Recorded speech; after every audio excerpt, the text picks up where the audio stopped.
हाँ जी, good morning बच्चों। आप सब लोग अच्छे हैं, हमें पता है और हम आशा करते हैं कि आप इसी तरह सब लोग इस भयंकर बीमारी में भी सुरक्षित रहेंगे अपने घर पे, और आपके परिवार भी सुरक्षित रहेंगे। देखिए, हम लोग अपने सिलेबस को पढ़ते हुए, क्योंकि हम आप लोगों का समय ज़्यादा वेस्ट नहीं करना चाहते बातों में, तो अपने सिलेबस के बारे में अगर हम जानकारी लें तो हम लोग तीसरा चैप्टर शुरू कर चुके हैं और ये तीसरे चैप्टर की सेकंड क्लास है। तीसरे चैप्टर की शुरुआत की क्लास में जो हम लोगों ने कल पढ़ी थी, उसमें हम लोगों ने क्या पढ़ा था, हम उसको एक बार रिवाइज कर लेते हैं हल्का सा। हालांकि आपको रिवाइज आपने किया होगा, मैंने कहा था क्लास को दोबारा देखकर। अब एक बार फिर समझ लीजिए। हम लोगों ने सबसे पहले ये कुछ क्या लिखा हुआ अगले टॉपिक की लैंग्वेज है, उसके बारे में मत सोचिए। हम लोगों ने कल एक तो पढ़ा विभव और एक पढ़ा विभवांतर।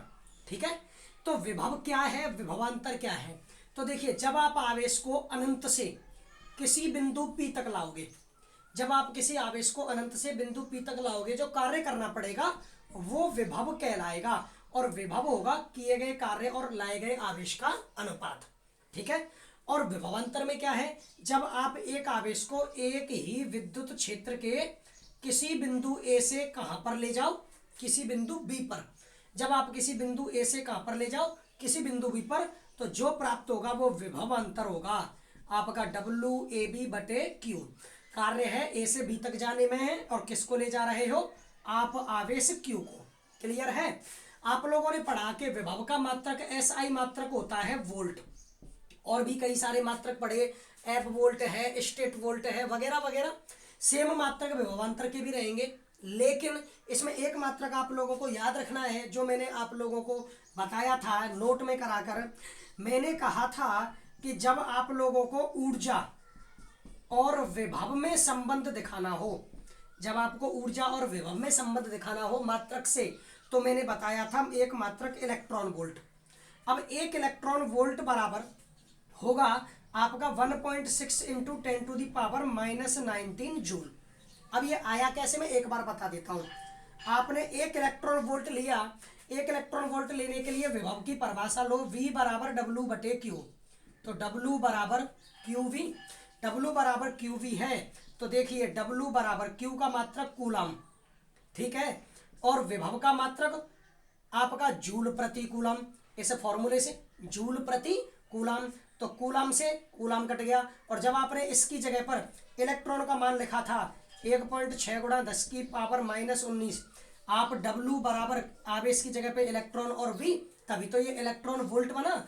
इलेक्ट्रॉन का मान 1.6 × 10⁻⁻19 कूलम, और आप लोग वोल्ट लिखोगे तो वोल्ट का मात्रक जूल प्रति कूलम, तो कूलम से कूलम कट गया, तो इसलिए आपका एक इलेक्ट्रॉन वोल्ट बराबर क्या निकला, 1.6 × 10⁻⁻19 जूल। ये ऊर्जा का मात्रक है, जो इलेक्ट्रॉन वोल्ट जो जूल में है। लेकिन इसमें जो याद करने वाली बात है, समझने वाली बात है, वो क्या है। मान लीजिए मैं कहीं भी आप लोगों को दे देता हूं कि किसी भी ऊर्जा स्तर की ऊर्जा है 13.6 इलेक्ट्रॉन वोल्ट, 13.6 इलेक्ट्रॉन वोल्ट। तो अगर वो तुमसे पूछ ले कि इसमें विभव कितना है, तो इलेक्ट्रॉन को खा जाइए, तो क्या बचेगा 13.6 वोल्ट। क्या बचेगा 13.6 वोल्ट। आपको पता है इलेक्ट्रॉन वोल्ट में इलेक्ट्रॉन आवेश का मान है, आवेश का मात्रक है, और V कौन है, वोल्ट। तो अगर 13.6 इलेक्ट्रॉन वोल्ट कोई ऊर्जा है, तो उससे संबद्ध विभव क्या होगा, 13.6 वोल्ट। क्लियर है। चलिए, अब उसके बाद में हम लोगों ने बिंदु आवेश के कारण विभव पढ़ा, और जब बिंदु आवेश के कारण विभव पढ़ा तो V बराबर बोलिए क्या निकला था, KQ/R। और टेंशन लेने की आवश्यकता नहीं है, ये वाला डेरिवेशन अभी आगे 3-4 जगह मुझे कराना है, तो 3-4 जगह में ये डेरिवेशन आपको इतनी अच्छी तरह से रट जाएगा, बहुत अच्छी तरह से। तो देखिए, अब हम लोग आगे बढ़ते हैं। अब V बराबर हम लोगों ने KQ/R पढ़ा, तो V is proportional to 1/R। Clear है। तो चलिए अब आगे बढ़ जाते हैं हम अपने अगले टॉपिक पर।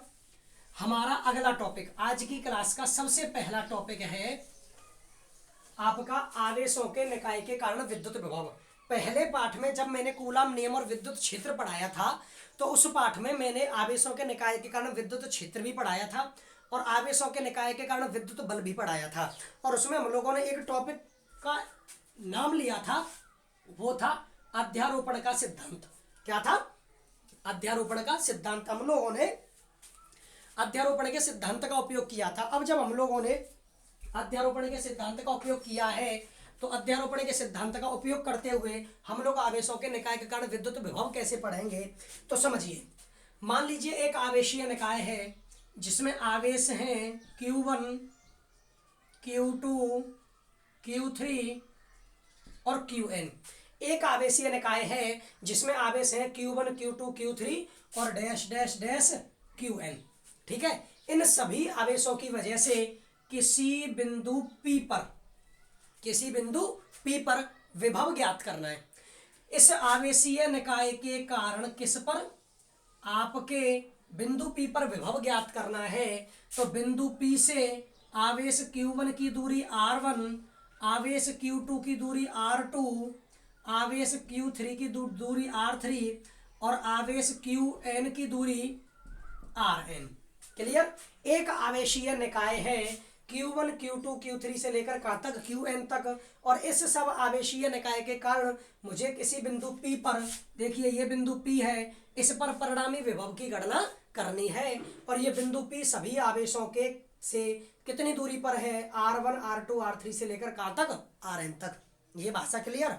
अब आप बताइए, जब आप लोगों ने अध्यारोपण का सिद्धांत पढ़ा है तो इस बिंदु पर परिणामी विभव ज्ञात कैसे करेंगे। तो परिणामी विभव ज्ञात ऐसे करेंगे कि अध्यारोपण का सिद्धांत कहता था कि जब भी आपको कोई परिणामी मान निकालना हो तो आप या तो सदिश योग कीजिए या फिर आप लोग उनका अदिश योग कीजिए, यानी बीजगणितीय योग।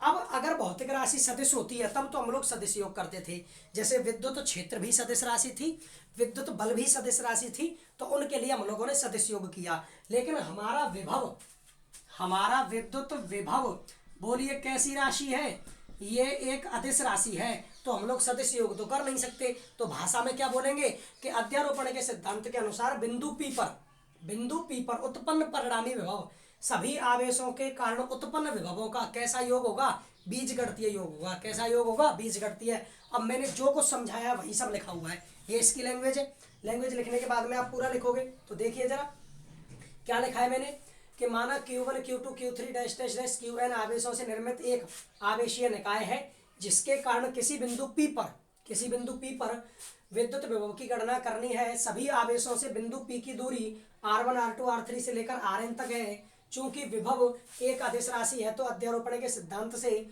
बिंदु P पर परिणामी विभव सभी आवेशों के कारण विभवों का कैसा योग होगा, बीजगणितीय योग होगा। कैसा योग होगा, बीजगणितीय योग। ये बात क्लियर। हम लोग अध्यारोपण का सिद्धांत पढ़ रहे हैं, अब हमें आगे पढ़ना है। तो देखिए, अब आप लोगों को परिणामी विभव ज्ञात करना है। तो परिणामी विभव ज्ञात करने के लिए पहले सबकी वजह से अलग अलग विभव ज्ञात कीजिए, फिर उसके बाद जोड़ देंगे उनको, बीजगणितीय योग कर देंगे। तो आपके ये कह दूं तो आवेश Q1 के कारण बिंदु P पर, आवेश Q1 के कारण बिंदु P पर विद्युत विभव।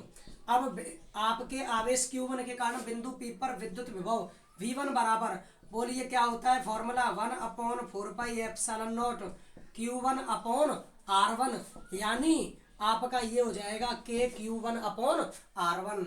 वाह। अब किसके कारण, आपके आवेश Q2 के कारण, किसके कारण, Q2 के कारण बिंदु P पर विभव। अब आवेश Q2 के कारण बिंदु P पर विभव लिखोगे तो V2 बराबर ऐसे ही K का मान 1/4πε0 और Q2/R2। तो इसी प्रकार आपके n वे आवेश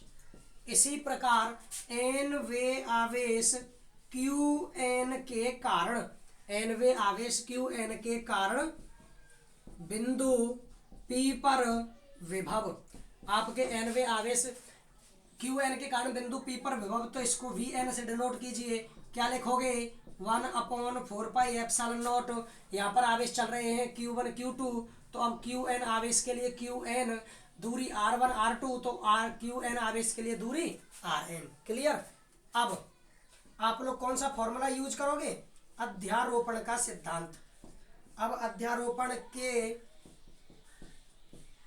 सिद्धांत से अध्यारोपण के सिद्धांत से बिंदु P पर, अध्यारोपण के सिद्धांत से बिंदु P पर आपका परिणामी विभव, अध्यारोपण के सिद्धांत से बिंदु P पर परिणामी विभव निकालना है तो आपको नेट पोटेंशियल वी नेट निकालना है। तो सबको आप जोड़ोगे, बीजगणितीय योग करोगे, V1 plus V2 plus V3 plus dash dash dash Vn, सबके मान लिखिए आप।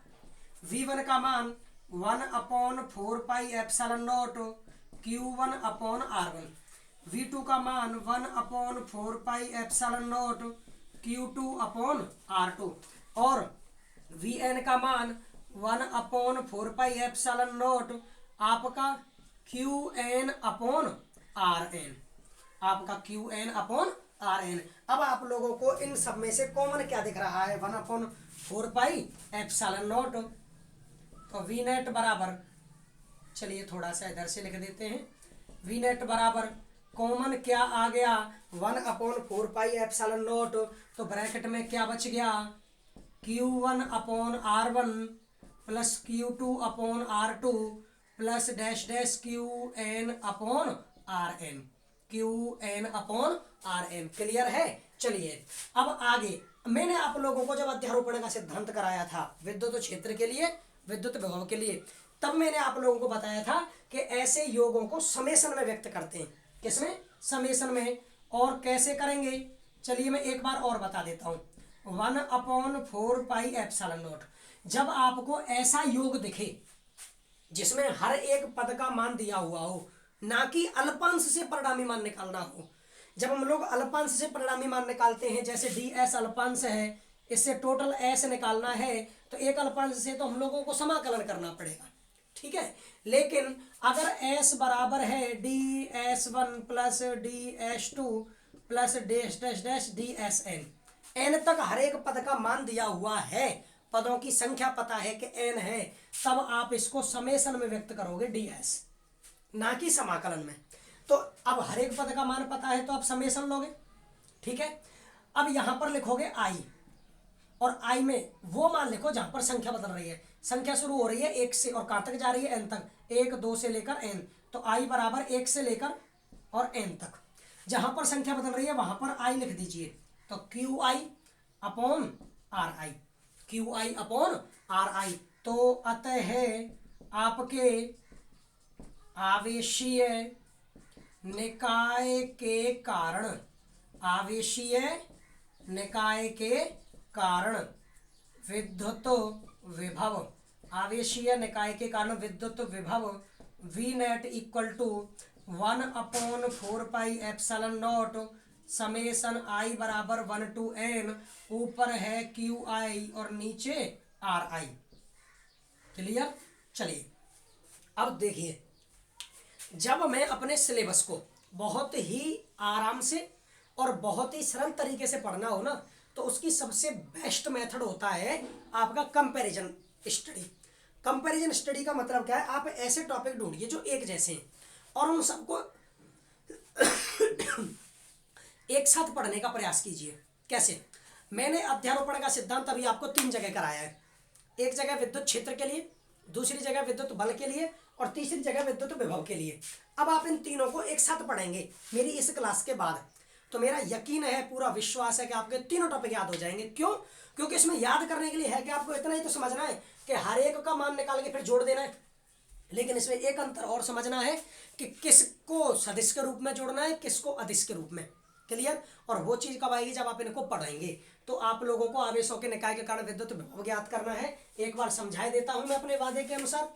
एक आवेशीय निकाय है जिसमें Q1 Q2 Q3 से लेकर Qn तक आवेश है। इन के कारण बिंदु P पर मुझे परिणामी विद्युत विभव ज्ञात करना है, और इस बिंदु P की सबसे दूरियां क्या है? R1 R2 R3 dash dash dash Rn। Clear है? अब इसके कारण आप लोगों को विद्युत विभव ज्ञात करना है। तो विद्युत विभव के लिए आप क्या करेंगे कि सब पहले आवेश Q1 के कारण विभव निकालिए, तो K Q1 बटे R1, Q2 के कारण K Q2 बटे R2, nवें आवेश के कारण K Qn बटे Rn, और परिणामी विभव के लिए सबको जोड़ दिया। परिणामी विभव के लिए सबको जोड़ दिया।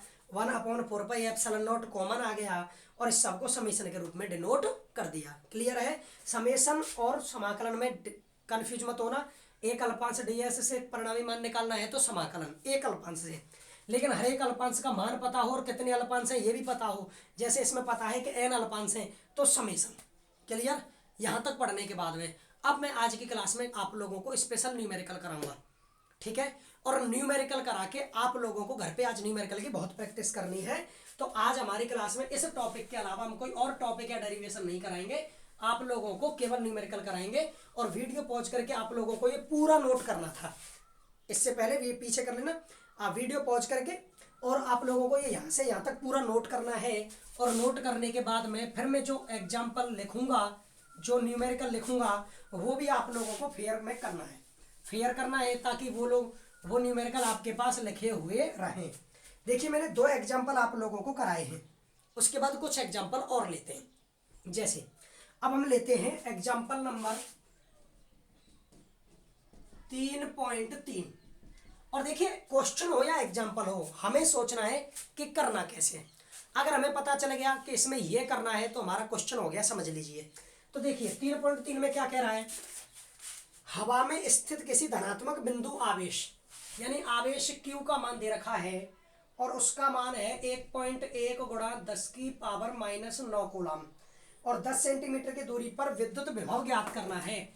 इससे 10 सेंटीमीटर की दूरी पर, तो 10 सेंटीमीटर को मीटर में बदलेंगे तो 10 की पावर -1 मीटर, इस पर विद्युत विभव ज्ञात करना है। तो बता दीजिए फॉर्मूला क्या है, V बराबर KQ अपॉन R। V बराबर KQ अपॉन R। तो आप लोगों को बिंदु आवेशकारण विभव K का मान 9 गुणा 10 की पावर 9, Q का मान 1.1 गुणा 10 की पावर -9, आपका R का मान 10 की पावर -1, 10 की पावर -9, 10 की पावर 9 से गया तो 9 का गुणा इससे करेंगे तो 9.9, 9 का गुणा 1.1 से 10 की पावर -1 ऊपर गया तो 10 की पावर +1, 9.9 में 10 का गुणा करो तो 99, और वो भी किसमें, वोल्ट में। ओके, उसके बाद में अब एग्जाम्पल नंबर 3.4। ये एग्जाम्पल आपको ढंग से समझना है क्योंकि इसके जैसा एक क्वेश्चन भी है जो आपको करना है। देखिए एग्जाम्पल नंबर 3.4 क्या कह रहा है, 2 आवेश हैं। एक आवेश है Q1 आपका 4 गुणा 10 की पावर 9 कूलम, और एक आवेश है Q2 -3 गुणा 10 की पावर 9 कूलम। इन दोनों के बीच की दूरी 0.1 मीटर है। प्रश्न क्या कह रहा है वो मैं बोल देता हूं। एक आवेश है Q1 और दूसरा आवेश है Q2, इनके बीच की दूरी 0.1 मीटर है। तो इनके बीच में स्थित उस बिंदु को ज्ञात कीजिए जिस बिंदु पर विभव शून्य है। माना वह बिंदु P है जिस पर विभव शून्य है, यानी इन दोनों के मध्य में स्थित उस बिंदु को हमें ज्ञात करना है जिस पर विभव शून्य होगा। ठीक है, जब इस पर विभव शून्य होगा हमें यह विभव शून्य ज्ञात करना है। माना वो बिंदु P है जो आपके आवेश Q1 से x दूरी पर है। ठीक है, यहां से यहां तक 0.1 है तो यहां से यहां तक कितनी बचेगी, 0.1 - x, मतलब आपके बिंदु P की Q2 से दूरी ये रही। तो देखिए प्रश्न से आपके बिंदु P पर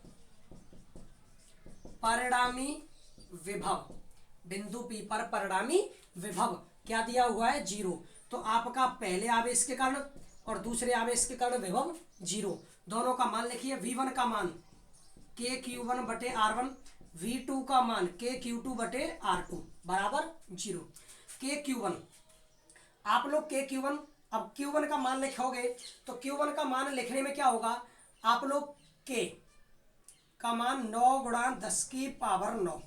ओके, Q1 का मान क्या है, 4 गुणा 10 की पावर -9, 4 गुणा 10 की पावर -9। अब 4 गुणा 10 की पावर -9 और R1 का मान मैंने क्या माना है, Q1 से बिंदु P की दूरी x प्लस, ओके, K का मान 9 गुणा 10 की पावर 9। ठीक है, Q2 का मान क्या है, Q2 का मान है -3 गुणा 10 की पावर -9, और R2 का मान क्या है आपका 0.1 - x बराबर 0।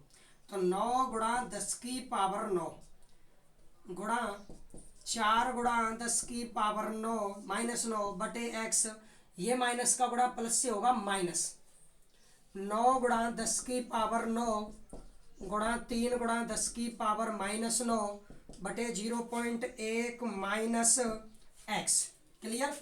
अच्छा, इसको पक्षांतर कीजिए, बराबर में 0 है, पक्षांतर करेंगे तो 9 गुणा 10 की पावर 9 गुणा 4 गुणा 10 की पावर माइनस 9 बटे एक्स, पक्षांतर करेंगे प्लस का हो जाएगा 9 गुणा 10 की पावर 9 3 गुणा 10 की पावर माइनस 9 बटे 0.1 माइनस एक्स।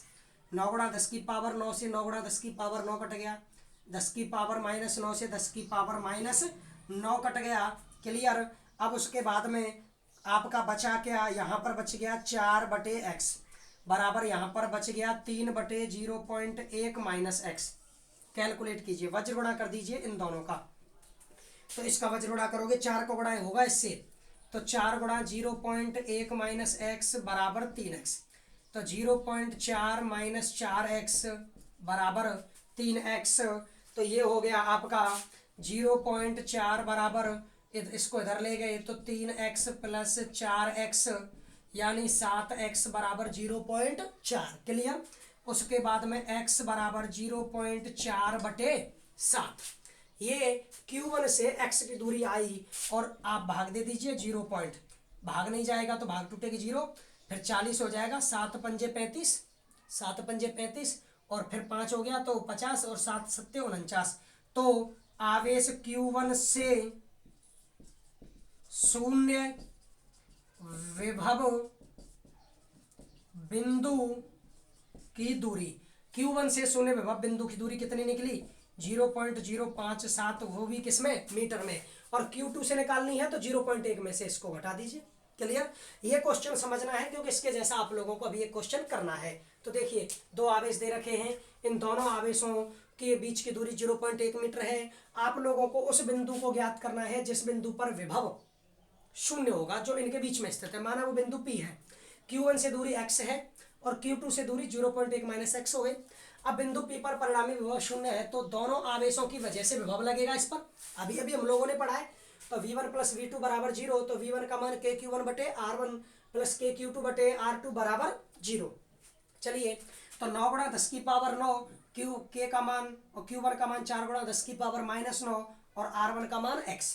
ऐसे ही Q2 का मान लिखा नहीं रखा, फिर बाकी तो हम लोगों ने पक्षांतर किया, पक्षांतर के काटा और कैलकुलेट करके ये निकाल लिया। क्लियर है। तो यहाँ तक ये तो आप लोगों को समझने हैं, और इनको समझने के बाद अब कुछ क्वेश्चन मैं आप लोगों को समझा रहा हूँ जो बुक के पीछे दे रखे हैं। ठीक है, क्योंकि अभी हम लोगों ने इस चैप्टर में बुक के पीछे वाला क्वेश्चन नहीं लिया, एक भी एग्जाम्पल ले लिए, तो हमारे एग्जाम्पल 4 हो गए 2 क्लासों में। आप लोगों को इसी तरह धीरे धीरे न्यूमेरिकल करने हैं ताकि आप लोगों को परेशानी बिल्कुल भी नहीं आए। तो चलिए अब हम लोग लेते हैं आपके बुक के पीछे वाले क्वेश्चन, समझाता जाऊंगा, करने आपको हैं। देखो क्या क्या दे रखा है। सबसे पहला क्वेश्चन, 2 बिंदुओं के मध्य 3 कूलम आवेश को, आवेश Q बराबर है 3 कूलम, 2 बिंदुओं के मध्य 3 कूलम आवेश को ले जाने में 6 जूल कार्य करना पड़ता है। तो दोनों बिंदुओं के मध्य विभवांतर ज्ञात करो। अब दोनों बिंदुओं के मध्य विभवांतर ज्ञात करना है तो आपको V ज्ञात करना है। W दे रखा है, Q दे रखा है, तो V बराबर बोलिए W बटे Q। एक 3 कूलम के आवेश को 2 बिंदुओं के मध्य ले जाने में 6 जूल का कार्य करना पड़ता है। आपको विभवांतर ज्ञात करना है तो V बराबर क्या फॉर्मूला होता है, W बटे Q। अच्छा, आप लोगों को ये लगा देना है और उत्तर निकाल लेना है। दूसरा, 2 बिंदुओं A तथा B पर विद्युत विभव, बिंदु A पर विद्युत विभव 2 वोल्ट और बिंदु B पर विद्युत विभव 4 वोल्ट दे रखा है, और एक आवेश 8 माइक्रो कूलम को A से B तक ले जाया जा रहा है, तो कितना कार्य करना पड़ेगा। तो आप बताइए विभवांतर की परिभाषा से, विभवांतर से, तो V, अब आपको पता है कि किसमें से किसको हटाना है, जो बड़ा है उसमें से छोटे को हटाना है। तो VB माइनस VA बराबर W बटे Q। तो W कार्य निकालना है हमें कि आपके एक बिंदु पर विभव 2 वोल्ट, दूसरे बिंदु पर विभव 4 वोल्ट, इस आवेश को A से B तक ले जाने में कितना कार्य करना पड़ेगा, W निकालना है। तो W बराबर VB माइनस VA और गुणा में Q। तो W बराबर VB का मान 4 वोल्ट, VA का मान 2 वोल्ट और आवेश Q का मान है 8 माइक्रो कूलम। इसको कूलम में चेंज करेंगे तो 8 गुणा 10 की पावर माइनस 6। क्लियर है? न्यूमेरिकल से डर तो नहीं लग रहा बिल्कुल भी, और मुझे पता है आपको डर नहीं लगेगा कि बहुत ही साहसी बच्चे हैं आप सब लोग और बहुत ही मेहनती बच्चे हैं, और मेहनत करने वाला इंसान कभी भी थकता नहीं है। और हम सोच रहे हैं कि आप लोगों के लिए एक मोटिवेशनल स्पीच लॉन्च करें, तो मैं 1-2 क्लासों के बाद आप लोगों के लिए एक मोटिवेशनल स्पीच लॉन्च करूंगा। तो मैं चाहूँगा कि उस मोटिवेशनल स्पीच को आप लोग देखें और ज़्यादा से ज़्यादा शेयर भी करें। ठीक है, तो चलिए आगे बढ़ते हैं। ये दूसरा क्वेश्चन हो गया। अब बात करते हैं तीसरे क्वेश्चन की। तीसरा क्वेश्चन है √2 मीटर भुजा के वर्ग, यानी एक वर्ग दे रखा है, उस वर्ग की भुजा है √2 मीटर के कोनों पर आवेश दे रखे हैं। 4 आवेश हैं। Q1 है 100 माइक्रो कूलम, दूसरा आवेश Q2 है -50 माइक्रो कूलम, तीसरा आवेश Q3 है आपका 20 माइक्रो कूलम और एक चौथा आवेश है आपका -60 माइक्रो कूलम। देखिए इसको इधर समझा रहा हूँ। एक वर्ग है, ओके, इस वर्ग के 4 कोने हैं, 4 कोनों पर 4 आवेश रखे हुए हैं। ठीक है, एक वर्ग है, उस वर्ग के 4 कोने हैं और 4 कोनों पर 4 आवेश रखे हुए हैं। Q1 Q2 Q3 Q4। Q1 का मान है 100 माइक्रो कूलम। इस माइक्रो कूलम का इलाज हम बाद में करेंगे। Q2 का मान है आपका -50 माइक्रो कूलम, Q3 का मान है 20 माइक्रो कूलम और Q4 का मान है -60 माइक्रो कूलम। आप लोगों को इस वर्ग के केंद्र पर, इस वर्ग के केंद्र पर विद्युत विभव ज्ञात करना है। क्लियर है? आप ही बताइए कि आपके 4 आवेशों के कारण बिंदु O पर विद्युत विभव निकालना है, तो कैसे निकालेंगे? परिणामी विभव के लिए जोड़ोगे, V बराबर V1 plus V2 plus V3 plus V4।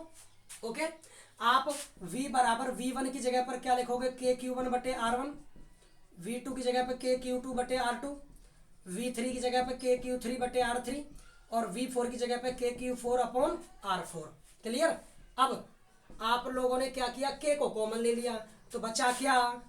Q1/R1 Q2/R2 plus Q3/R3 plus Q4/R4। आपको इन सब के मान लिखने हैं।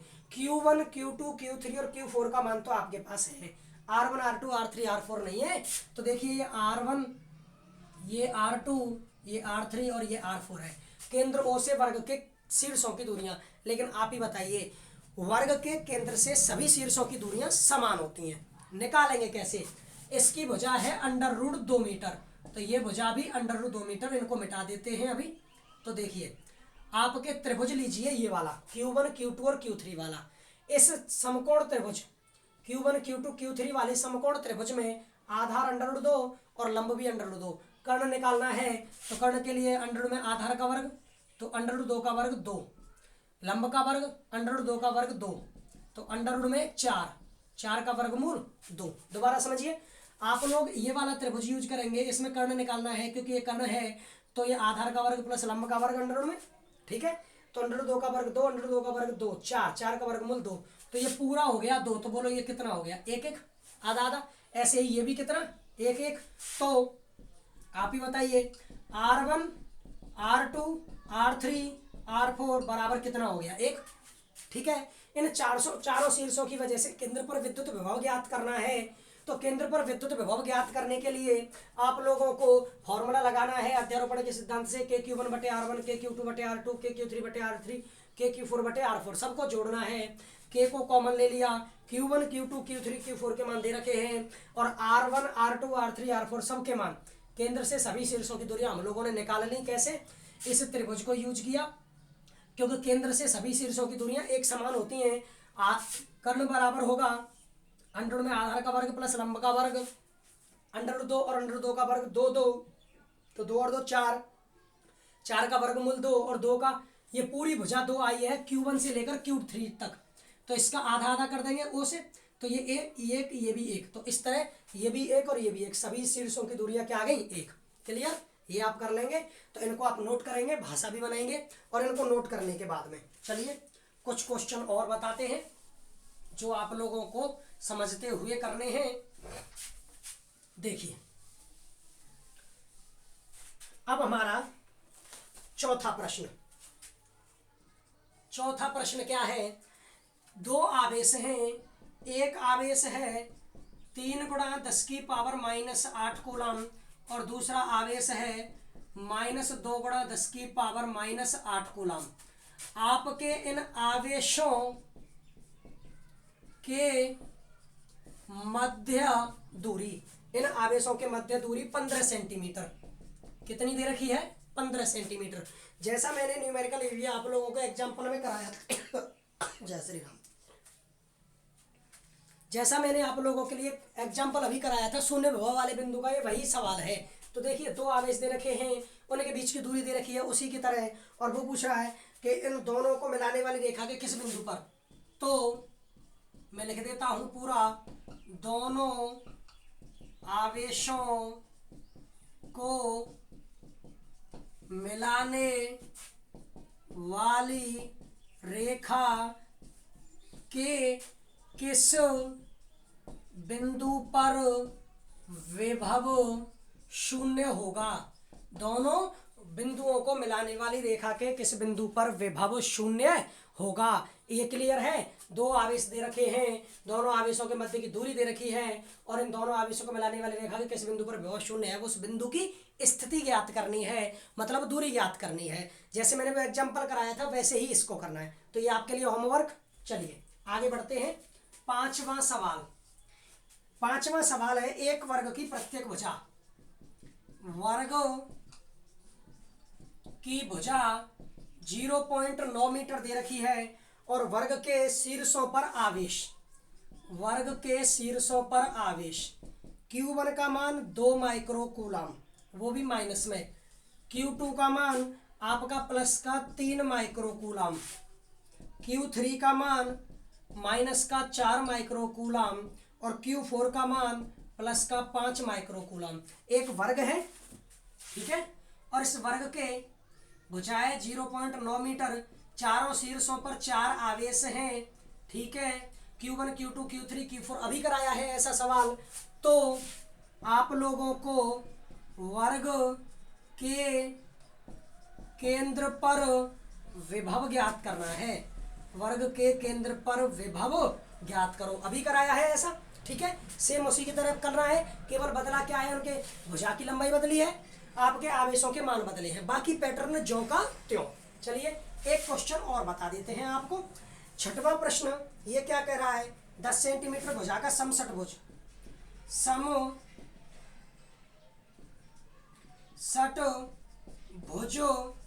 की भुजा 10 सेंटीमीटर और प्रत्येक शीर्ष पर आवेश, समषटभुज के प्रत्येक शीर्ष पर आवेश, समषटभुज के प्रत्येक शीर्ष पर आवेश दे रखा है Q बराबर 5 माइक्रो कूलम, उसके केंद्र पर विभव ज्ञात करना है।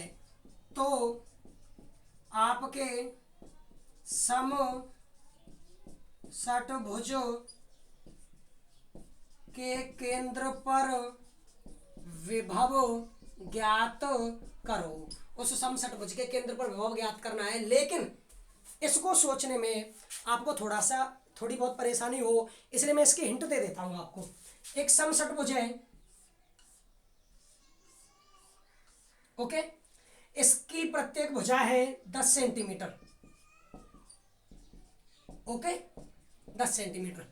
अब इसके केंद्र पर विद्युत विभव, ये इसका केंद्र है, ठीक है। तो आप लोग एक बात बताइए, प्रत्येक शीर्ष पर आवेश समान और इसके केंद्र से प्रत्येक भुजा की प्रत्येक शीर्ष की दूरी समान, जिसके केंद्र से प्रत्येक शीर्ष की दूरी समान, तो जो परिणामी विभव है, तो जो इसका परिणामी विभव होगा वो V बराबर, आप ऐसा कीजिए 6 का क्यों जोड़ो, जब प्रत्येक शीर्ष पर आवेश समान है 5 माइक्रो कूलम का, ठीक है, प्रत्येक शीर्ष पर आवेश समान 5 माइक्रो कूलम का, तो जब प्रत्येक शीर्ष पर आवेश समान और प्रत्येक शीर्ष से दूरी समान, तो ऐसा कीजिए, एक आवेश के कारण विभव निकालिए और कितने शीर्ष हैं 6, तो 6 का गुणा कर दीजिए, 6 का गुणा कर दीजिए।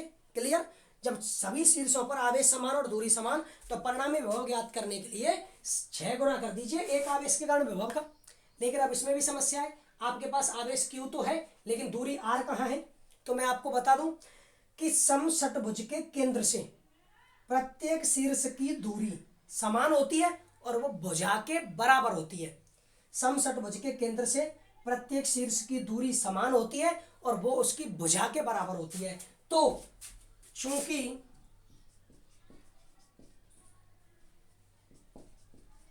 समषटभुज के केंद्र से शीर्षों की दूरी ये होती है भुजा के बराबर, तो R बराबर बोलिए भुजा कितनी है 10 सेंटीमीटर, तो R का मान भी क्या हो गया 10 सेंटीमीटर। क्लियर है। तो जब R का मान 10 सेंटीमीटर हो गया, Q का मान 5 माइक्रोकूलम है और परिणामी विभव ज्ञात करना है 6 गुणा KQ अपॉन R। तो आप लोगों को ये 3 क्वेश्चन आपको घर पे करने हैं। पहली क्लास को आप लोगों ने 2 बार देखा होगा, नहीं देखा है तो कल का देख के आज फिर पहले उस पहली क्लास को देखना, उसके बाद इस क्लास को पढ़ना, क्योंकि न्यूमेरिकल पढ़ने हैं हमें। याद रखना ये चीज़, न्यूमेरिकल बहुत इंपॉर्टेंट है। तो आप लोगों पहली क्लास को ढंग से पढ़ के फिर आप लोग इस क्लास पर आइए, न्यूमेरिकल पढ़िए और न्यूमेरिकल करते हुए अपने अंदर एक ऐसा कॉन्फिडेंस लाइए जिससे आपको ऐसा लगे कि हाँ हम जो पढ़ रहे हैं वो हमें आ रहा है। क्योंकि अगर आप में कॉन्फिडेंस आएगा तो आप लोग और अच्छा पढ़ोगे और आगे बढ़ोगे। समझ गए। तो कोई लापरवाही नहीं, कोई जल्दीबाजी नहीं, आराम से पढ़ना है, बहुत समय है। अब आप सोचिए कि मेरी क्लास को लगभग 20 दिन हुए हैं, 20 दिन में मैंने 2 चैप्टर करा दिया, तीसरा चैप्टर शुरू हो गया। अब आपकी 9 क्लास से टोटल 15 एक क्लास हुई है, 15 एक क्लास में मेरे 2 चैप्टर खत्म हो गए। तो आप लगा लीजिए एवरेज के मैं आपके जुलाई तक जब स्कूल शुरू होंगे मैं आप लोगों को कम से कम 7 या 8 चैप्टर कराऊंगा, इससे ज़्यादा ही कराऊंगा। लेकिन उसके लिए ज़रूरी है कि आप मेरे साथ जुड़कर चलें। ये मुझ पर आप पूरा भरोसा रखें कि मेरी क्लासें रेगुलर आएंगी, चिंता करने की आवश्यकता नहीं है। आपको रेगुलर पढ़ना है, ठीक है। मुझ पर जो भी समस्याएं आती हैं, यहाँ पर टेक्निकल फॉल्ट्स आते हैं, बिजली वगैरह की समस्या आती है, वो मैं खुद सॉल्व कर देता हूँ, इसलिए आप लोगों तक क्लास में ज़रूर पहुँचाता हूँ। तो जब मैं आप लोगों के लिए इतना कर रहा हूँ तो आप लोग मेरे लिए सिर्फ इतना कीजिए कि आप मेरी क्लासें रेगुलर पढ़िए, हर वीडियो को पूरा देखिए, ठीक है, और ज़्यादा से ज़्यादा हमारे चैनल को शेयर कीजिए। ठीक है बच्चों, धन्यवाद एंड जय श्री राम।